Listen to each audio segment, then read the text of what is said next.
Hello, this is me and Carmen's video presentation where we take a look at fluid pressure in the human lower leg. I'll be handling the first half of the presentation and Carmen will handle the second half. Apologies for my voice, it does not, I'm sick.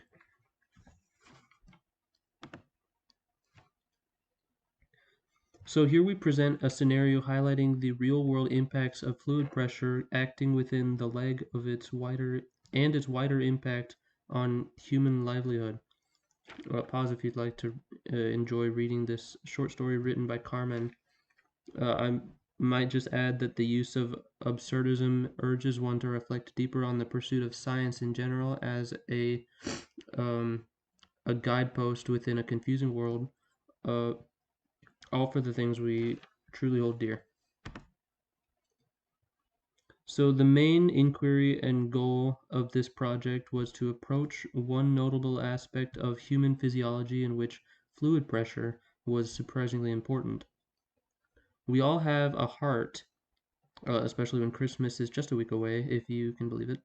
But the more distal extremities of the body, especially like the lower parts of the leg, which have to fight gravity, um, make the heart's job a lot more difficult. This naturally leads us to question whether there is a mechanism in which the lower legs um, are able to fight this gravity and help the heart without putting too much workload on the heart. And there is, as research shows, and general medical knowledge. So the project's main idea is that we can understand one aspect of fluid pressure and relate it to conditions of fluid in the leg using this equation primarily. The P equals rho GH, where obviously the different variables are laid out here and their meanings. And so if we consider the height from the foot of the heart, or from the foot to the heart, roughly 1.3 meters in our case, the pressure difference just from gravity. So yeah, for 3 feet, we've kind of approximated. It isn't exactly equal to 1.3 meters, but that's fine. Right. So the from this equation, we can calculate the variables acting on fluid pressure in a model of the leg.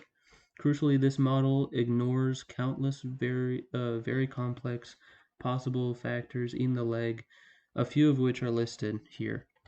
To mention a few more, there's capillary action, varying height level for the fluid above the leg as body pressure may change, and even viscosity might play a role. There's probably even more nuances beyond the scope of our simple application. So for our experiment, Carmen has prepared a physical model. Relevant equations for our simplified model are shown here as they relate to pressure. These equations will help us identify independent variables, dependent variables, as well as other factors that should remain constant in our experiment. Right. Hey guys, came to take over the presentation. This is Carmen, and today we're going to talk about variables. The main difference between independent and dependent variables is one, the independent variable is something that a researcher or a scientist changes in the experiment, and the dependent is a fixed concept. Our independent variable is the muscular pressure, how long and hard we squeeze the pump that simulates the contraction of muscle. It's not something we can truly measure with the materials we have. It's something that's always going to change. Our dependent variables is such as height, volume of the water, and controlled concepts like tube length, diameter, valve setup, and gravitational forces will always remain the same. Hey guys, this is the procedure for how we're going to construct our experiment. I'm going to shift back to the experiment so you can see it firsthand as I describe it. Hey everybody! So this is my assistant May. She's helping me with this demonstration. So today I am demonstrating fluid pressure with this makeshift leg that I made. Ooh. So for this experiment, we are testing fluid pressure. In this makeshift experiment, you can see a representation of the cardiovascular system. When I pour this red fluid in, trust me, it's not blood, it's just water and acrylic paint. We're trying to be ethical. Whee! See how the water pools. And more I put in, but no matter how much I put in through this heart, it does not go up this vein. This is the simple fact of gravity. The fluid cannot go up without external forces. As you can see, as we get a little closer, when I start to push on it just a little bit, the blood of this simulated venous system begins to push upwards. But without valves, it immediately goes back down and starts to cross over. As you can see from the demonstration, the contracting calf muscle acts as a second heart to aid in the upward blood flow in the venous cardiovascular system. I hope you saw a few observations that we have also witnessed.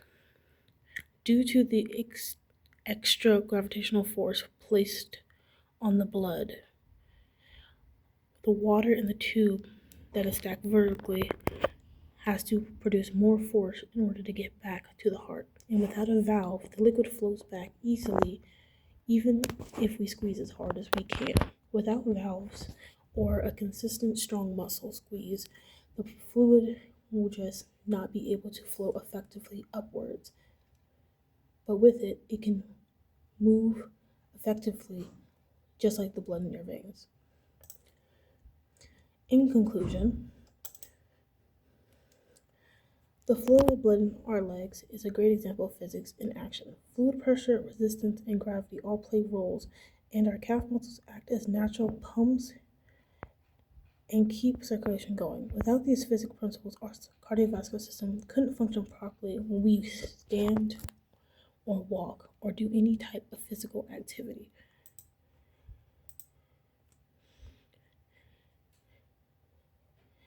Thank you. Thank you for watching this presentation.